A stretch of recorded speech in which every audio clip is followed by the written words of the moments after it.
বিষয় হলো সে ঘুরিয়ে পেঁচিয়ে প্রকারান্তরে বিশ্বনবী মুহাম্মদুর রাসূলুল্লাহর চরিত্রের উপর আঘাত করবার চেষ্টা চালিয়েছে।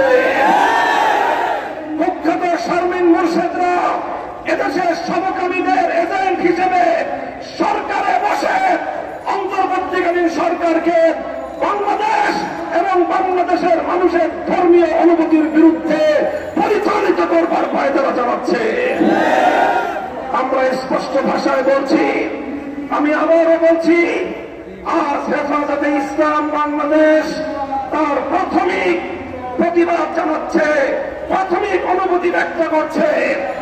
যদি আপনারা আপনাদের এই আত্মঘাতী সিদ্ধান্ত যদি প্রত্যাহার না করেন, এদেশের সকল রাজনৈতিক দল এবং সকল স্টেক হোল্ডার, সমাজের প্রতিনিধিত্বশীল প্রতিটি শ্রেণীর সাথে পর্যায়ক্রমে আলোচনা করে সকল এজেন্ডাগুলো জাতির সামনে উপস্থাপন করে নীতি নির্ধারণী সিদ্ধান্ত গ্রহণ করতে হবে। 3 দিনের মেহমান হয়েছেন, সংস্কার করবেন, নির্বাচন দিবেন, বিচার কার্যক্রম শুরু করবেন, আসসালামু আলাইকুম বলে বিদায় দিবেন।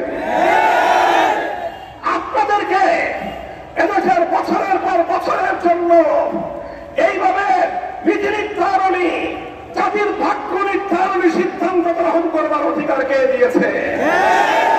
আপনারা আপনাদের ঘোষণা অনুযায়ী আসনের 6 মাস, 3 বছরের চুক্তি করেন।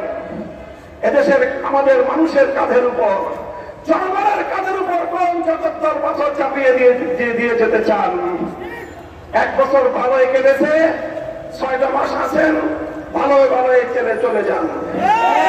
নির্বাচনের ব্যবস্থা করেন, জাতির কাঙ্ক্ষিত সংস্কার বাস্তবায়ন করেন, ফাঁসিবাদের বিচার ত্বরান্বিত করেন, খুনিদের জন্য ফাঁসি কাষ্ঠ নির্মাণ করার প্রস্তুতি নেন।